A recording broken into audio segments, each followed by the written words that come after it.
I'm going to admit the public, and then we will we'll get the meeting underway. Okay. Yep. So this is our experiment with having the public comment by Zoom, and I think a number of people are going to tune in because they're interested in 3 Elmwood today. So, all right. So we will admit the members of the public. We will make sure they get in. Good evening. Good evening. Good evening. I think everyone is in now. And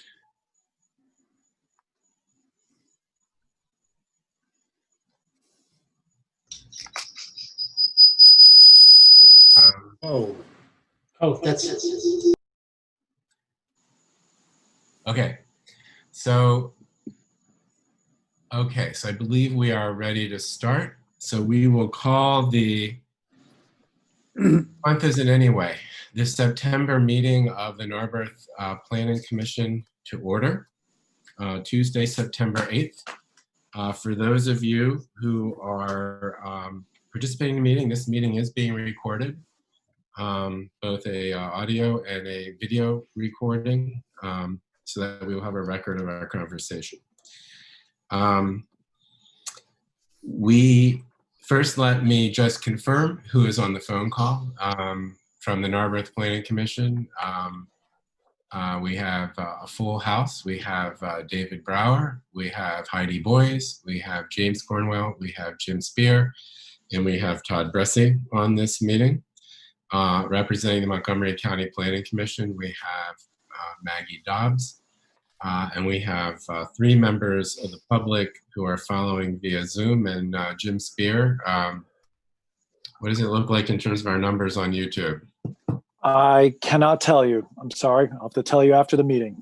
Okay, that's fine. And I will be allowing people into the meeting when they, a 4th person, Deborah Lonsdorf, will be joining us in just a second.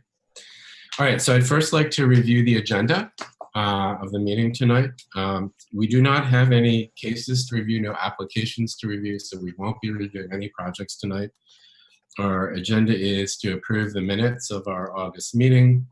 I will give an update on the process of the zoning revisions we've been working on, as well as the process for reviewing 3 Elmwood. I will ask Maggie to give an update on the work plan that she's thinking about for MCPC over the next 3 years, and we will introduce that topic when we get to it. And we will have time for public comment tonight. And I would like, although that is the published agenda, I would like in the chair's update to ask if we can discuss a message I received from the zoning officer, Kevin Walsh, in regard to signage on awnings. He is requesting we consider a slight revision to the code about that. So if anyone has any objection to discussing Kevin's query to us tonight. Okay. All right then. So let's get started with the approval of the minutes from August 2020. Hopefully you all reviewed them. Heidi, I apologized. Your old email address popped up when I was trying to send things to you, so you didn't receive it in a timely manner, but hopefully you have it now. Does anyone have any, has everyone else received the minutes from the August meeting? Okay. Does anyone have any comments or corrections that you would like to discuss? Nope. Okay, would anyone like to make a motion to approve the minutes from August 2020? I so move. Okay, is there a second to approve the minutes? I second.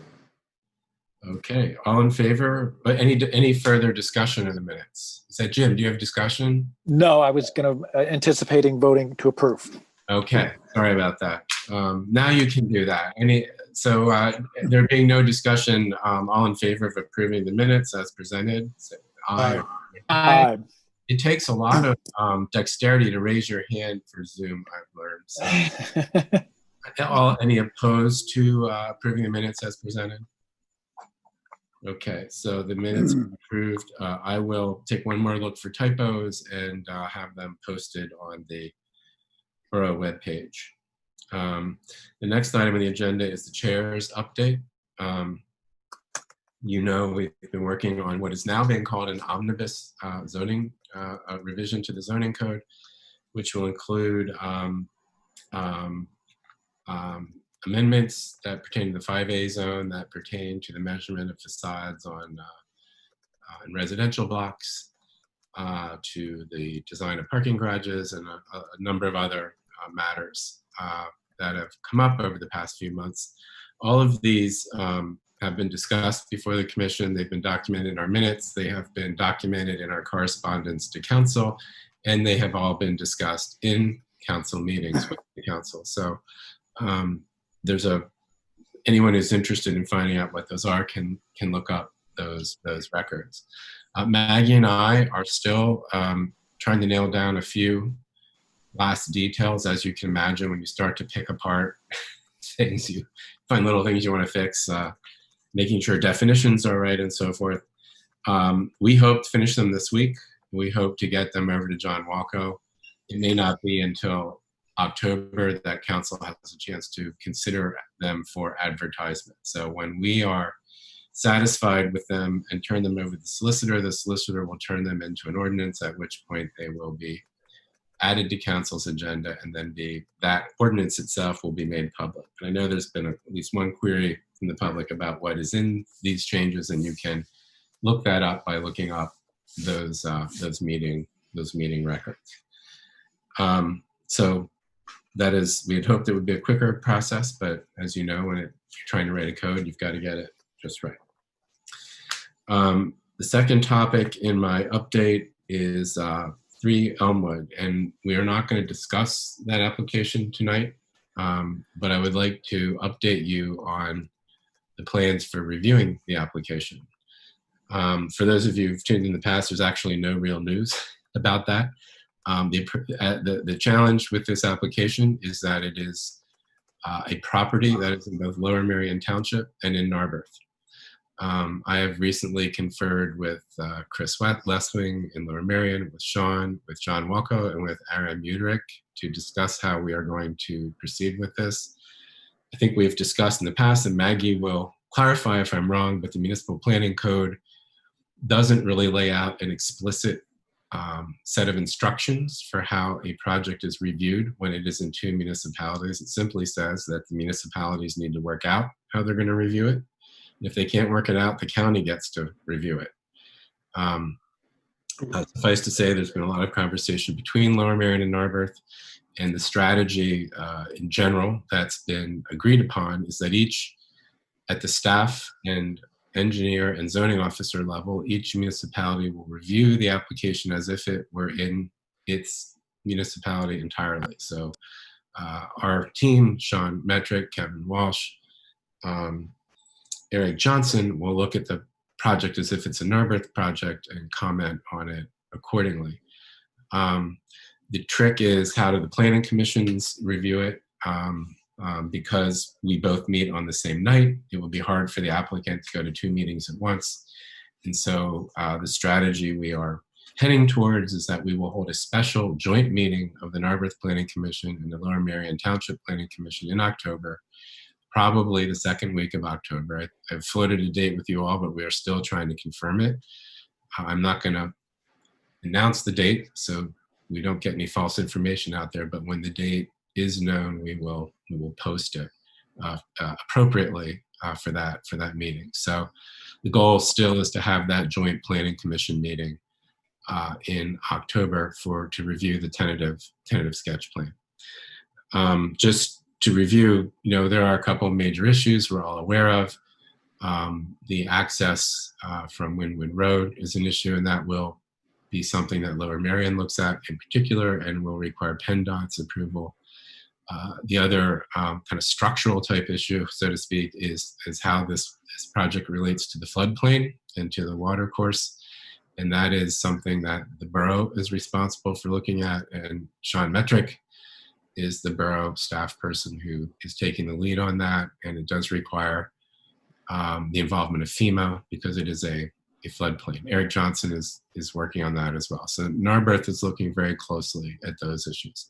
Those really aren't issues for the Planning Commission to comment on in a way. I think that the site planning itself will be something for us to comment on, the way the lots are subdivided, the way that buildings are organized on the lot, the way that circulation works on the lot, and the way that features like parking and trash and loading and so forth work on the lot will be things for us to chew on, as well as the normal urban design considerations that we discuss, particularly conformance to the district that it's in, 3B, and the building type that is allowable, which is a multifamily house. So we will be evaluating whether or not this application conforms to the requirements that the code has for that district and for that type of building, which is a little tricky because you know, a lot of the requirements are contextual. You know, they relate to what else is happening on the block. And there's not really anything else happening on that block of Wynwood Road, so we'll have our hands full. So that will be our purview. I do expect probably towards the end of next month or this month to get the review letters from the MCPC and from the borough engineer and the zoning officer. But I know they've already begun to look at these issues. So that is the scope of and the process for the review of the tentative sketch plan. Does anyone have any questions about that on the Planning Commission?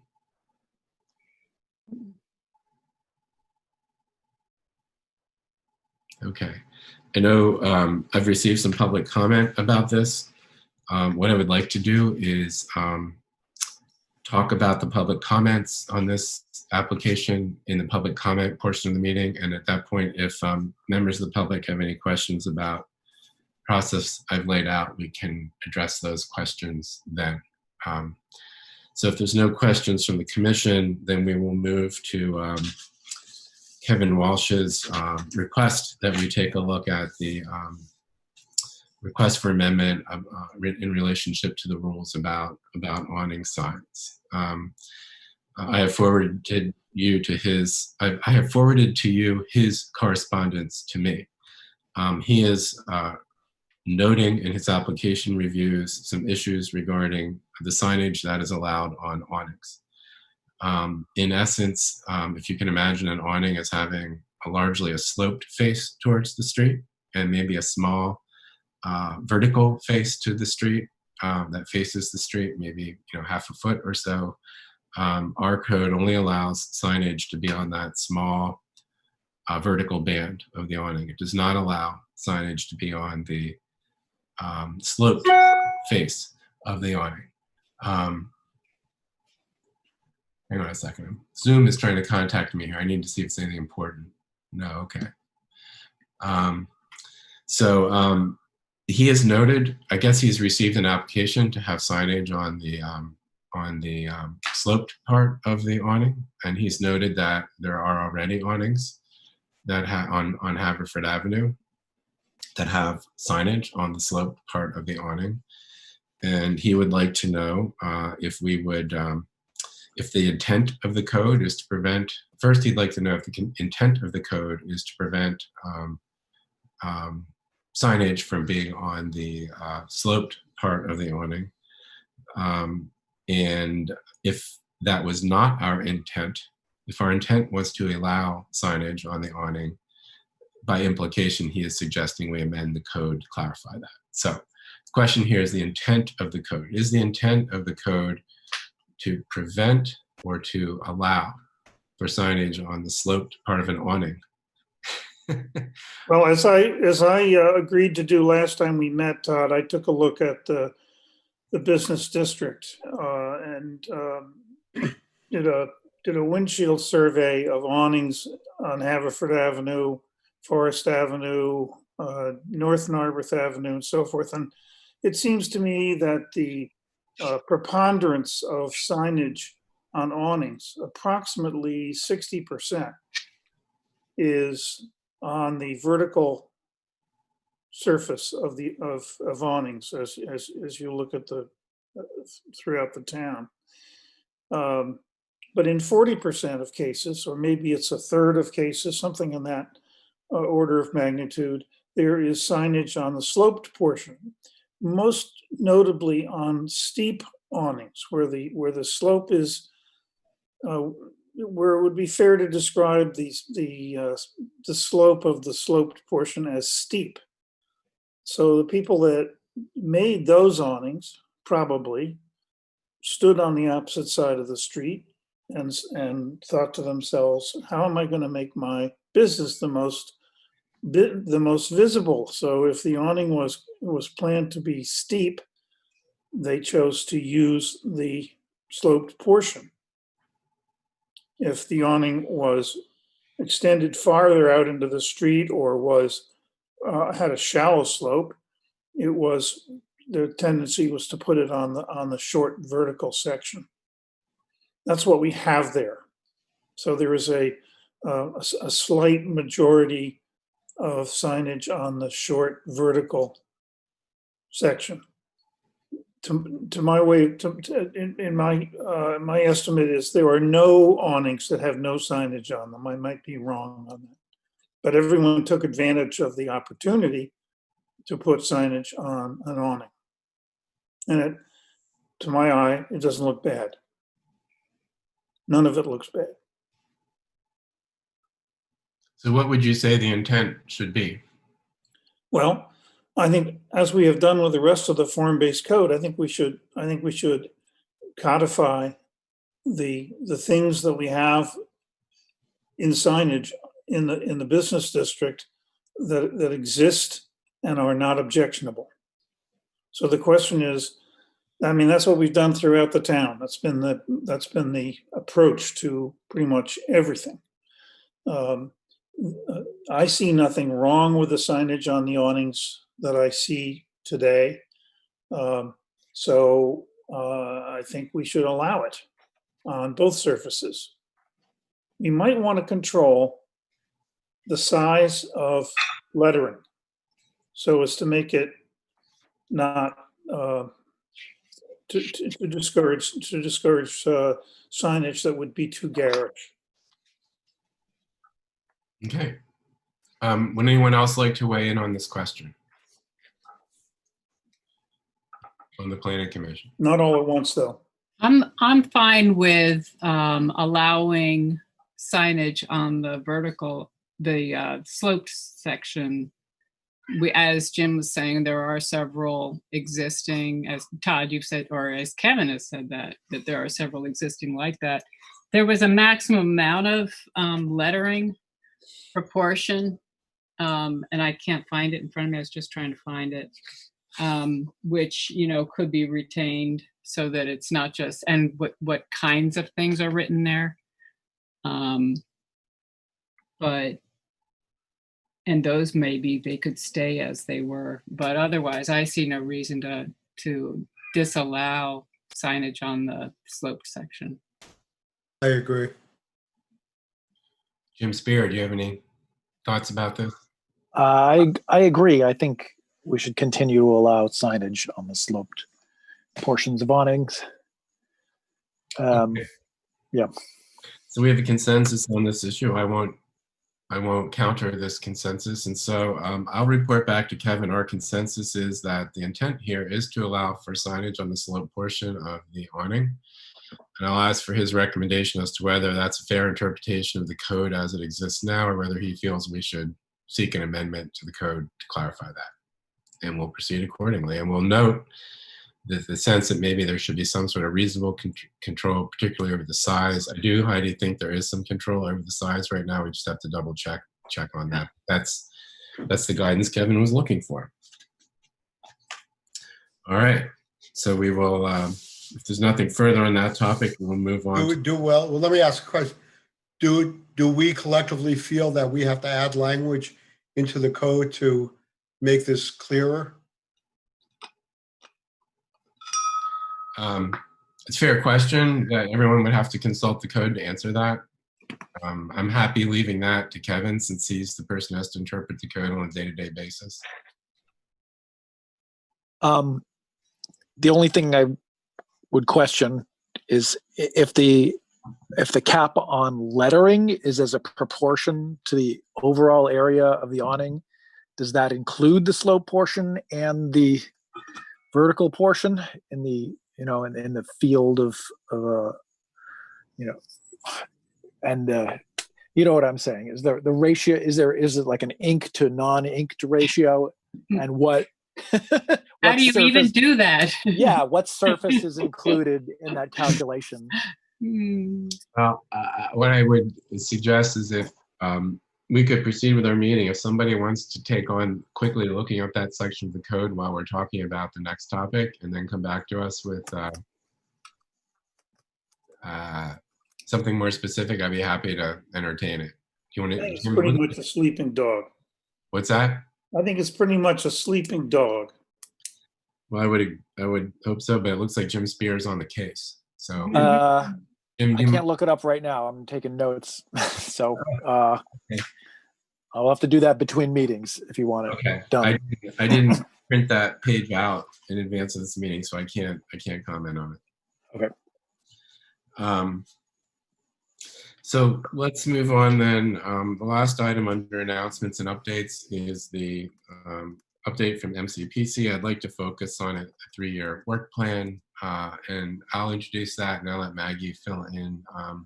As everyone knows, MCPC, this County Planning Commission staff, is the contracted planning consultant for the Borough of Narberth. And that is separate from its duty as a county planning agency to review land development and subdivision applications. In addition to that, it also provides us with planning services. And that contract is up for renewal at the end of this calendar year, I believe.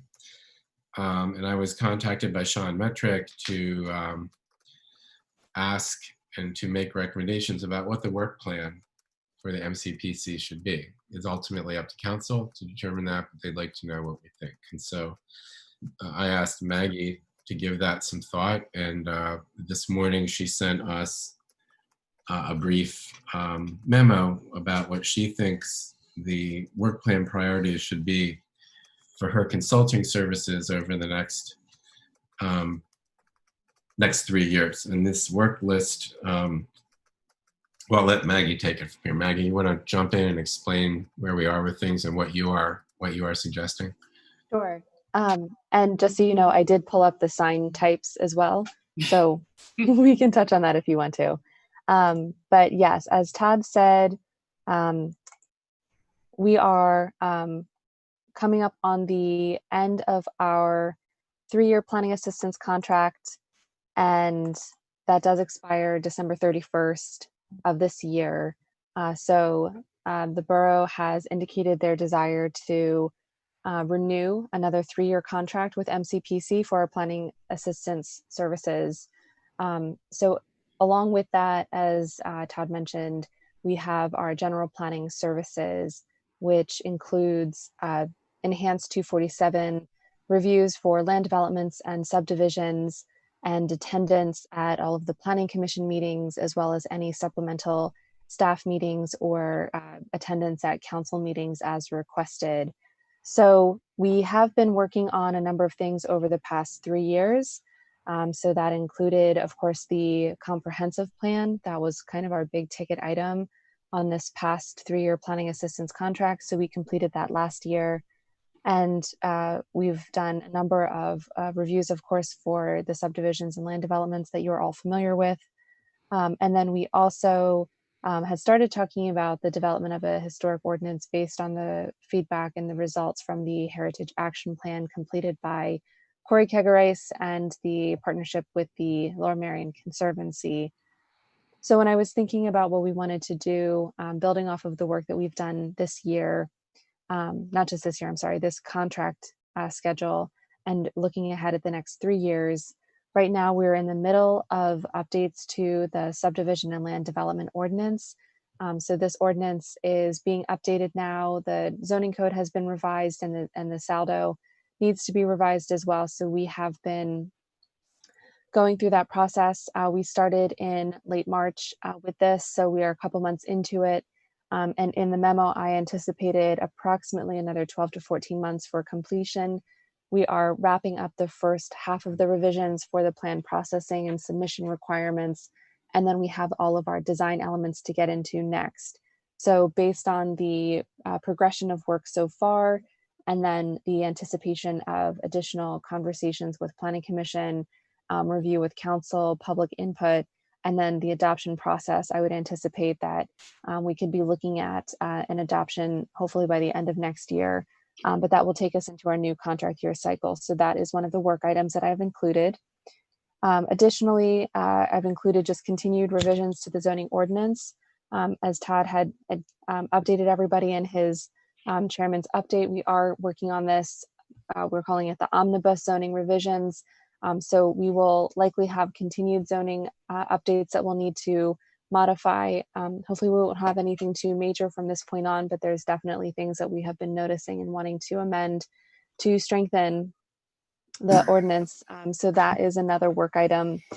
And then something that we have, again, started talking about, but haven't had a chance to really dive into in much depth is that creation of that historic district ordinance. So that is something that I wanted to include as one of our priority work projects that we wanted to start tackling as part of our next 3-year cycle.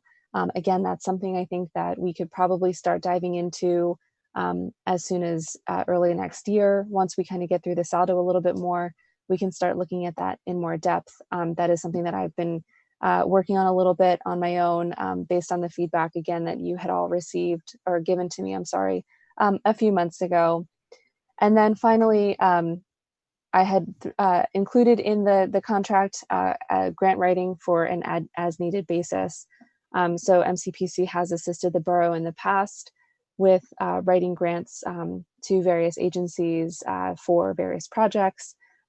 Based on the recommendations that we had in the comprehensive plan, there was a number of potential projects that could benefit from grant funding for things like park improvements and stormwater management improvements, even potentially things like facade improvements for the downtown district. So there's a number of options that we could consider. We haven't determined any specific projects at this time, but I did want to include that in our planning assistance contract, in part just so that everyone is clear that we can provide that planning assistance contract, that we can help with those grants. Of course, that would depend though on council's direction and then the borough's ability to provide matching funds for those grant projects. So that's kind of based on capital investiture. So anyway, that was kind of the bulk of what I had included. Like I said, of course, this includes kind of all of the general services that we already offer. But then the main projects that we included would be the completion of the saldo updates, continued zoning revisions, the historic district ordinance, and then grant writing.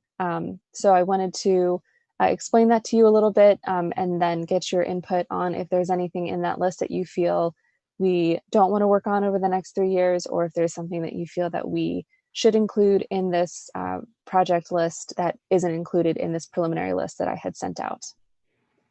All right, thank you. I did have a question about that, Maggie. I reviewed the comprehensive plan today, the handy dandy to-do list at the end of the comprehensive plan. Mm-hmm. And I noticed two things. There are a large number of high to medium priority recommendations related to Montgomery Avenue. Coordinating zoning with Lower Merion. They've just redone their zoning, so I'm not sure what that would lead. Looking at different kinds of economic development incentives, all kinds of issues related to Montgomery Avenue. So my the first question is, what had you considered whether or not sometime in the next 3 years we might elevate that to a matter of concern? And then the second question is, I've taken a couple of wonderful Sunday morning bike rides exploring the Mainline Greenway, which is a way of creating bike-friendly street connections from the Kinwood Trail, from City Avenue to other major destinations like Narberth, Ardmore, Bryn Mawr, Villanova, etc. That are pretty much being led right now by Chris Leswing and by the Narberth Bicycle Club. And so one of the comprehensive plan recommendations is to look at these bicycle connections and what we can do about moving them along. And so that's my second question, is whether you had considered that as a possible work plan item. It's also a recommendation of the borough's open space master plan, is to coordinate bicycle connections with Lower Merion Township. So those are the two things I found in the comprehensive plan. And I wondered if you'd considered those as possible items for the work plan. Yeah, absolutely. I do know that those had been things that we had talked about. I think since both of those do require coordination with Lower Merion, I would want to just touch base with Chris Leswing and our MCPC planner for Lower Merion, just to confirm that that's something that they would also be able to commit some resources to over the next 3 years. But I don't see why we couldn't add those into the project scope.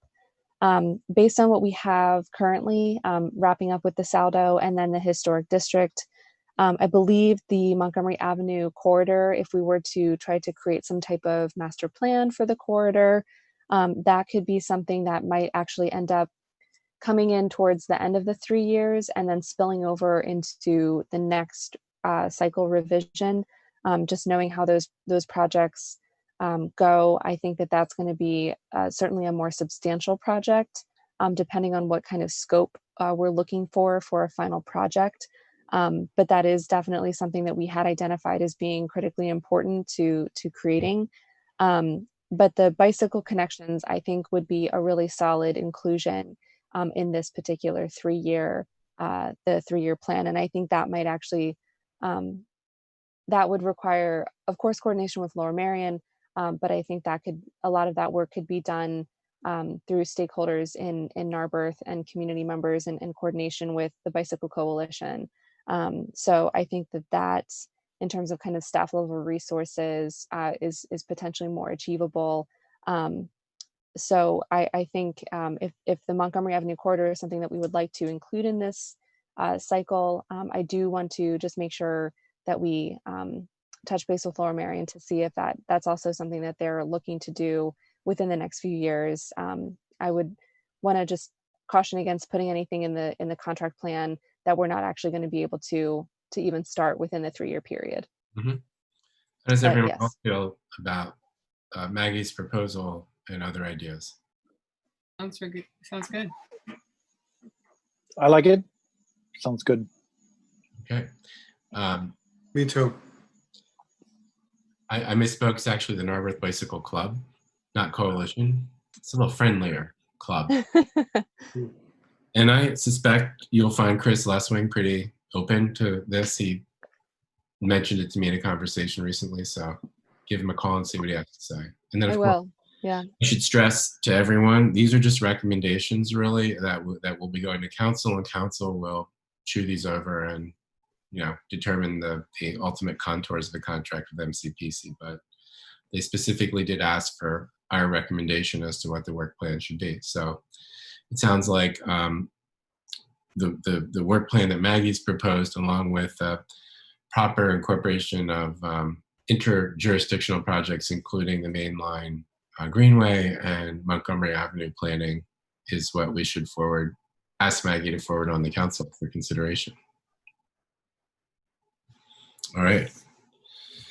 Okay, so if there's thank you, Maggie, for that. Yes. Great. Thank you so much. And for all you do. Maggie, what did you dig up about awnings? Yeah. So let me pull the code back up. So under sign types, awnings and signs, we were asking about letter height. So we do have a requirement in here for a minimum of 5 inches for letter height and a maximum of 10 inches for letter height. Otherwise, the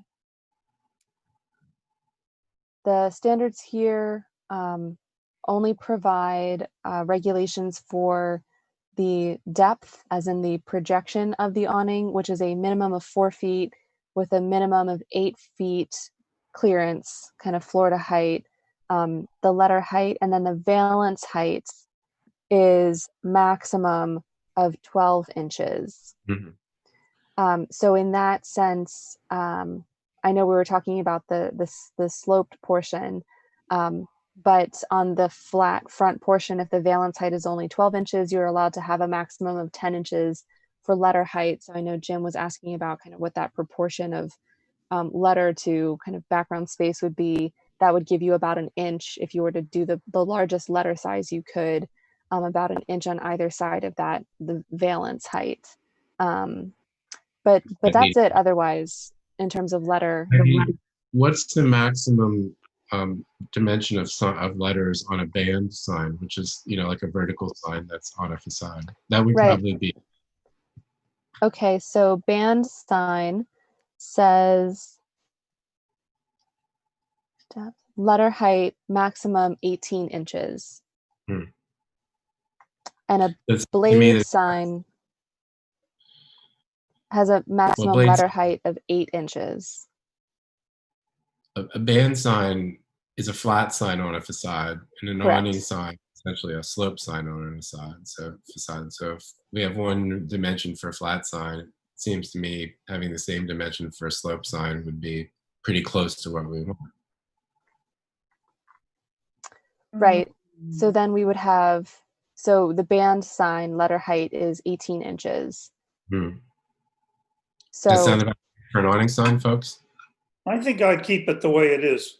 If you put an 18-inch high letter on one of the surfaces of a projecting awning, it would seem very large as I picture it, compared to, I mean, the awning is providing passersby with protection from sun and rain, birds, performing a whole different function. And in so doing, it offers a smaller area for graphics. But as I drove around looking at the awnings, I thought the signage, the prominence of the signage was appropriate. These awnings had been made by professionals, professional canvas workers and professional graphic artists who knew what they were about. And they felt like they were in keeping with the scale of the street. There was quite a range of sizes, but nowhere was I shocked by what I saw. So those dimensions are okay. They are also a function of how far away one can get on a little narrow street like Haverford Avenue. Like all the streets in question, you can't get too far away. So it's not as if you had a sign on the far side of a Walmart parking lot. Mhm. It needs to be, 6 feet tall in order to be legible. These signs are all legible and they're comfortable size the way they are. there is another regulation later on that does say that letters, numbers, and graphics shall cover no more than 70% of the valance area. So we may want to look at the area of the sloped portion to see if that 70% would make sense. I'm wondering if logos might be a more suitable application of a lettering type on the sloped portion, since you're not going to get as much area, like readable area on that portion of it. So not to say you can't, everyone seemed comfortable with having lettering, but I feel that the lettering, maybe you'll be able to fit maybe the street address number, or a logo would be more appropriate than kind of a full sentence or name or something. But we do have that existing regulation of 70% of the valance area. So whether or not you want to then have 70% of the sloped portion as well, or if that percentage is too high or too low for that portion of the sign.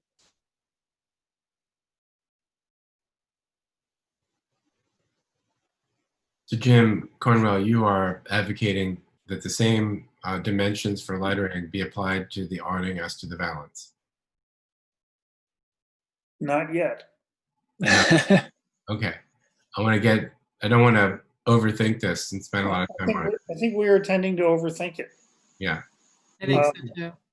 You can have a perfect riot of graphics on awnings, and it adds to character. It doesn't. It's very unlikely to detract character. No shop owner wants their announcement of themselves to be controversial, and they all hire professionals to advise them. So I'm inclined to be laissez-faire about it, and let happen what happens. I It's agree. only canvas. You know, if it offends the morals of the community or something, you know, people will march with torches and burn them down. I'm just going to call you up, Jim. They'll call- Mm, Yeah, So when it comes to signage, I'm much more concerned about types of sign like plastic, neon, which I think we've covered pretty well. Yeah.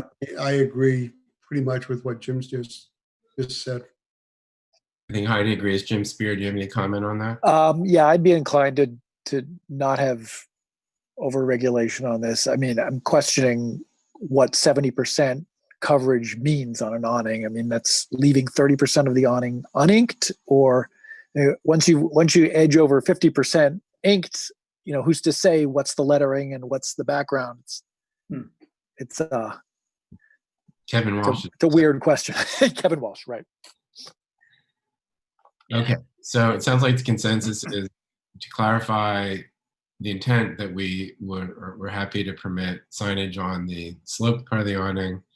We're reluctant to quantify, qualify, or regulate that any further. We should convey that to Kevin and ask him if he feels he can proceed as is, or whether he'd like to suggest zoning text to clarify things going forward. That sounds like our consensus. Right. Please. Yes. Okay. Okay. All right. This would be incorporated in the code, and it will go to council. Will be discussed further. So this isn't the last word by any means. I want to get on to public comment.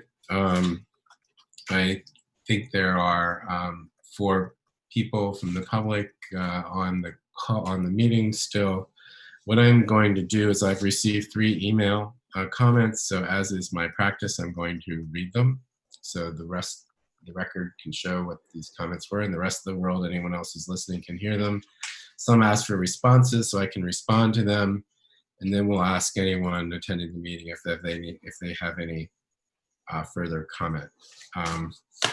And if you would like to make further comment, I think there's a way in Zoom to raise your hand, or you can just send a note by chat, and then I'll see that you would like to make a comment.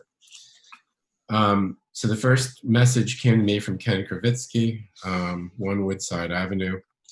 As a number of you know, I live the equivalence of 2 houses down from 3 Elmwood Project along the creek, which runs entirely through my property before it gets to Wynwood Road. While my opinions on the property development will depend a lot on the firm details, I would like to highlight a few potential concerns. The stormwater plan is critical. As a property owner, I find that during bad storms, the water often comes to the top of our creek channel. The 7+ years we've lived here, though, has not had a significant flood, but has been close many times. The choices that are made on this property will have a very direct impact on both my property, but I believe Shortridge Park and the watershed that is contained there. I also want to highlight my fears about the intersection that will be developed. I'm not actually concerned about the traffic. I don't believe the number of cars will add too much. But as someone that has a driveway that goes onto Wynwood Road, very near to where this entrance will be, and one that we don't feel very safe in using, if not designed correctly, it will have a large potential for accidents. The sudden need to turn when coming to passing the Wynwood intersection will cause great confusion, and many will be hitting their brakes hard. We already see this with people that try to turn on the Woodside Avenue. Too many try to pass them. This will need to be an intersection that is designed very carefully. So I will comment that as I stated earlier in the meeting, the borough will be looking most closely at the watershed and flood issues and Sean Metrick is the borough staff person who is in the lead there, and Lower Marion Township will be taking more of a look at the access. PennDOT will be involved in that, and FEMA will be involved in the floodplain. I did suggest to Mr. Kravitsky that he forward his comments on to Lower Marion Township, as well as they will be reviewing part of the project that's related to some of his concerns. Second message I received was from David Berdeau, asking a couple of questions. Would the proposed development of 3 Elmwood Avenue have been allowed under Narberth's previous zoning code, meaning prior to the passing of the form-based code? In addition, how many units can be built on the site? Can there be more than what is currently proposed? Third question, I guess. When will the public be able to review a draft of the proposed zoning revisions? And finally, can you please begin posting the Planning Commission section of the borough website, to the Planning Commission section of the borough website, the MCPC review letters? I'm going to take those questions in reverse order. David, we may have talked about this once on the street somewhere. I would love if the borough would post the MCPC letters, as well as the zoning officer and the borough engineer letters, either to our website or to the project section of the website where the applications are filed. I've asked them to do this. So I am with you on this request. I've asked them, I'll ask them again, but it may require more than one of us asking them. Them being the person who does this directly is Michelle Carroll, but I'm sure talking to others about it wouldn't hurt. But they are not ours to post. We can't do that, but I support what you want to do, and I will ask again. When will the public be able to review a draft of the proposed zoning revisions? They will be able to review a draft when the solicitor is done editing them and incorporates them into the Borough Council agenda for the Borough Council, the packet for the Borough Council to review. You can review the discussion about them, as I said earlier, in the periodic letters that the Planning Commission writes to Borough Council. We've discussed the issues and proposed the zoning text in those letters, at least earlier drafts of it. So you can look at the letters we've issued essentially since January, I think, to follow what this omnibus code will include. But to the meat of the issue, will the proposed development of 3 Elmwood, would it have been allowed under the previous zoning code? How many units can be built on the site? This question about the previous code was asked by the next person who sent me a note as well. And I can't answer that. I don't even know if I have the code anymore. And so and that would require, I'm sure, interpretations of the code. So I really honestly can't answer that question. How many units could be built on this site? That I think will be a matter of discussion, actually. I think one of the issues that one would flag is how many units are being proposed, which is 10, versus how many are allowed to be built on lots of these sizes. If you recall back to the days when we were actually discussing the form-based code to begin with, we noted that the way the code works in the 3B district is that the number of allowable units depends on the size of the lot. And the first, I don't have the numbers printed out in front of me, but Maggie, maybe you can look it up, the site plan rules while we're talking here. The first so many thousand square feet of a lot allows you so many units or so many square feet of that could be used for units. And then as the lot gets bigger, you can only count a very small portion of that extra square feet. Maggie, let me know when you have the numbers up because it'll be more clear. And so what really matters is how they subdivide that lot. Right now, 3 Elmwood is one lot, and they propose to divide it to 3. So what really matters is how they make those subdivision lines and how big the resulting lots are. That drives how much square footage and how many units they can build. I think that's going to be a calculation we'll be looking very carefully at to make sure they've done it correctly. I don't know if they've done it correctly. Ultimately, the zoning officer will weigh in on that.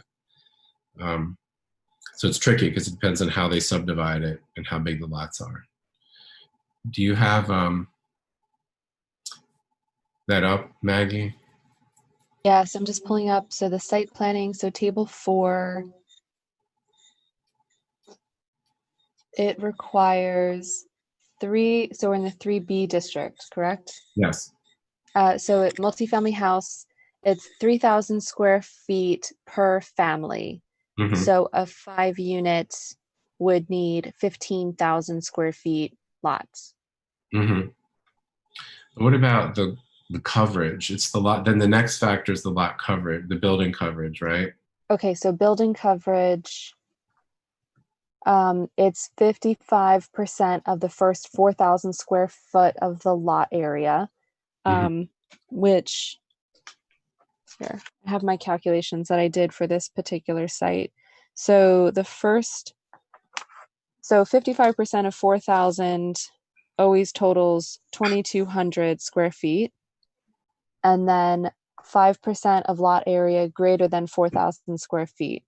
So for example, if you had a 10,000 square foot lot, you would be able to fit 3 units because 3,000 per unit, a 10,000 square foot lot would yield 3,000 or 3 units up to 9,000 square feet. And then for building coverage itself, then it would be 55% of that first 4,000 square feet. So then it would be 2,200 plus 5% of additional lot area greater than 4,000. So again, in our example of a 10,000 square foot lot, we would then have 6,000 square feet. So it'd be 2,200 plus 5% of 6,000 square feet would be the maximum building coverage that 2,500. would be permitted on the lot. Right. Yes, So the number of units is directly proportional to the size of the lot, but correct. the size of the building and the lot coverage declines precipitously. It's not a linear relationship. Yes, At a certain point, but the size of your building does not increase proportionally to the size of your lot. correct. And I think it's that second. I think they have enough lot size to create 5 units on each lot, but I think the question is whether they have enough lot size to create buildings with that much square footage. Right. I think that's something we'll have to look at more closely. Yeah, so I did talk about that in my review letter. And this also is where we need kind of a legal interpretation of this because the lot itself is split and a lot of the calculations were based on the percentage of the lot area within each of the municipalities. So then the question is, is the number of the units and the size of the building then based on the total lot area or just the lot area within Narberth? And so the way that the lot curves, there's a different percentage of each lot area in Narberth versus Lower Merion. So so I do have all of those calculations. But that is a question that we need to work out as we go through this review process because there is some discrepancies in terms of what the zoning code would permit versus what is being proposed. So those all need to be worked out. Okay. Before I move on to the third email comment, there are a couple of questions in the chat that will clarify things. One question is, will there be 2 buildings or 1? And are 2 lots going to include 10 apartments? So right now there's 1 lot and the proposal is to subdivide it into 3 lots. 1 lot would have the house, which is at 3 Elmwood, and the other 2 lots would front Wynwood Road. Each of those lots would have a structure on it. For the purposes of our code, the applicant is calling these structures multifamily houses. So there would be 2 separate buildings, each with 5 units, called a multifamily house on separate lots.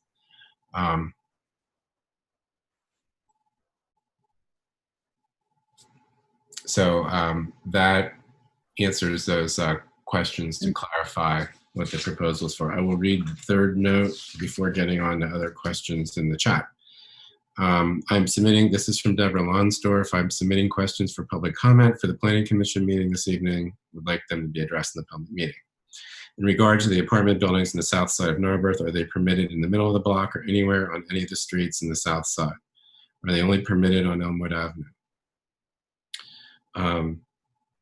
The answer to that question is apartment buildings are not permitted in the 3B district under any circumstances.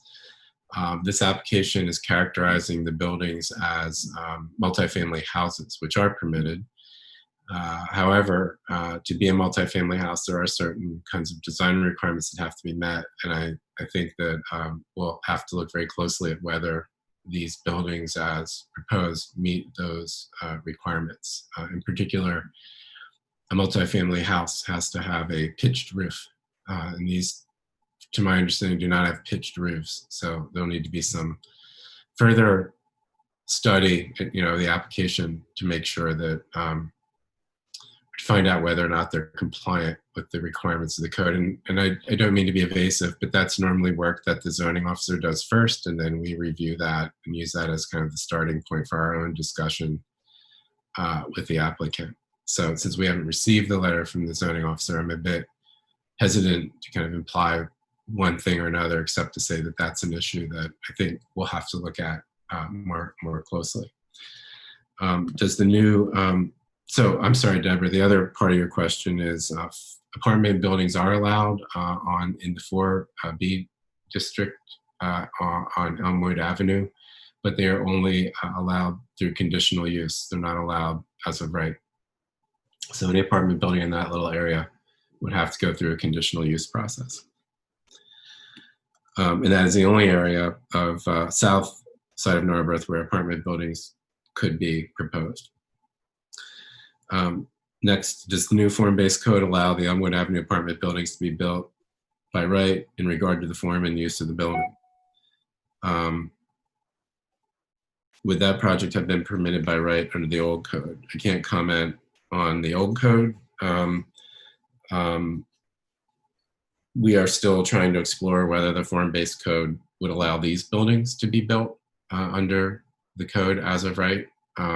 They would be characterized as multifamily buildings, not apartment buildings. And like I said before, there are a couple of issues that on first glance seem like they need more investigation, like the overall size of the building, the floor plates of the building, and the roof design of the building at the very least. And there may be other issues as well that do not comply with the code, with the form-based code. And I'm sorry, I can't, Deborah, answer your last question or comment. I want to be clear about what's allowed in the south side in regards to apartment buildings and what has changed from the prior code. I can't really, at this point, comment on what's changed from the prior code, but hopefully we've been clear on what's allowed in terms of apartment buildings on the south side. Now, a few more comments have come up in the chat. I'll just read them in order. Lower Merion Township sent a postcard out 3 weeks ago about this project. We will be sending something to Narberth residents, perhaps a post on the weekly e-blast. The Planning Commission doesn't send out announcements like that. If the borough wanted to, if the borough staff wanted to, they could. I suppose you would need to ask them that. We normally post our agendas a few days before our meetings because usually we are waiting to make sure everything is in order for a project to be on our agendas. At this point, as I said earlier in the meeting, it looks like in October, probably the second week of October, we'll have a special meeting to review this project, but we're still trying to work out the details of that with the township, and we'll certainly let everyone know as soon as we can. Will you consider a community meeting before the combined meeting with Lower Merion so you have a sense of Narberth's concerns? That's a fair question. I would have to take that up. I'd have to ask Borough Council about that, and I think that's a fine question for anyone to ask Borough Council to request that to occur. Going on down the questions, how many members comprise the planning commission? Is it 7 or more? I only see 5 members in the meeting. I believe the code says it's at least 5 members, and we have 5 members, if I'm not mistaken.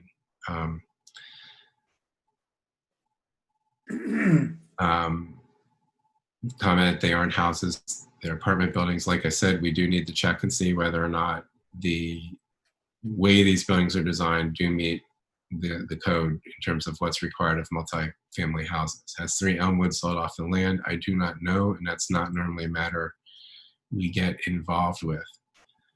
Finally, what I'm hearing is that to comply, these buildings need to look like houses, and there's a max of 5 units per building.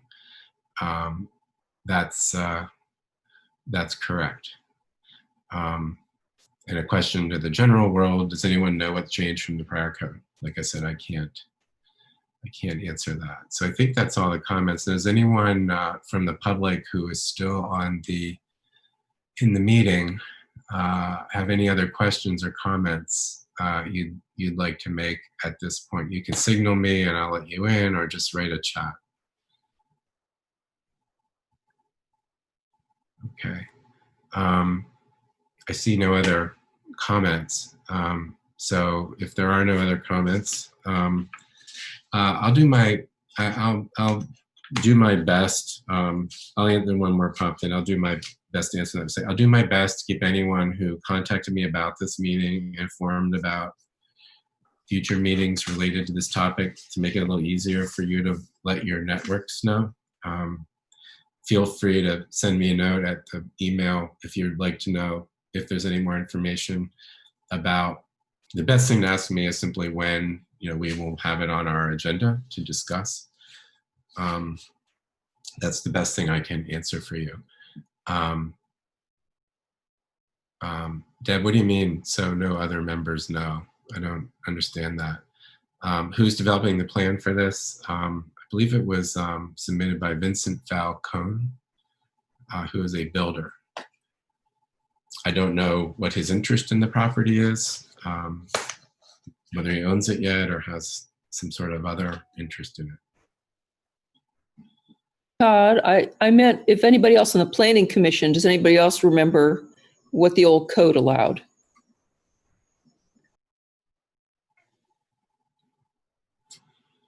I don't believe anyone has a. And not without. No, not without looking at the zoning map. I believe I have an old copy in my office, which I plan to be in tomorrow. And I will try to dig through my piles and find it and see if I can figure it out. Well, thank you. That's very nice of you. I was just wondering, basically what the changes were that were made to the south side, because I thought it was only on Elmwood, and I wasn't clear on what it was on Elmwood. And I'm kind of heartened to hear that they have to look like houses, but I appreciate that. Thank you. Sure. Hey, Todd. Jim Spear, yes. I think probably this was in previously zoned R1, which means exclusively single family housing. That's my guess. I'm pretty sure of that. I prefer not to guess. If someone okay. It's just not good to put information out there if we're not sure. So if someone would like to dig the code out and answer, that's fine. But I don't know what it was zoned, and I also don't know what the rules of that district were. That isn't correct. We used to have three per house. We were allowed 3 units per house. Yeah. Well, as I say, I will try to find the old code and I'll shoot off a quick email to Todd with what I find tomorrow. Mm-hmm. The Dead Sea Scrolls, Dave. I've got a lot of them. Dave, you can just send it off to Deborah if you want to, whatever you find.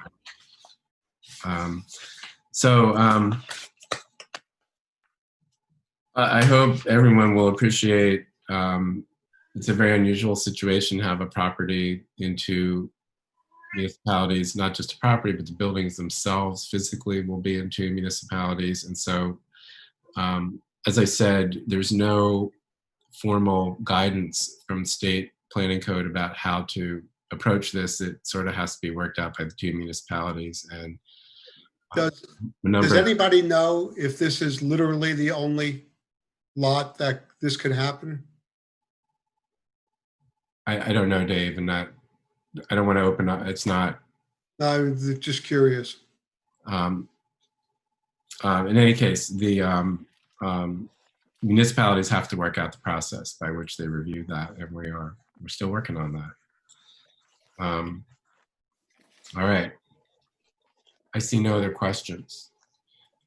There being no other questions or comments, I would like to ask if anyone would like to make a motion to adjourn the meeting. So moved. Tidy. Okay. Don't everyone rush, okay? Anyone like to second the motion? No second. Second. Second the motion. Spare seconds. All in favor of adjourning? Aye. Aye. I'd like to thank everyone who sent me comments tonight. I hope you feel like we've done our best to address them. I'm glad we could make the Zoom work tonight, and we understand the strong public interest in this. We understand the challenges of having fruitful public conversations when we have to meet this way, and we'll do our best to try and figure out how to do that. So again, thank you for your comments. Thanks for sitting through the meeting. And thank you all too. And as I always say, drive home safely. Thanks, Tom. Everyone, I'm going to shut this down now. Take care, everyone. Good night, everybody. Thanks. Good night, everyone.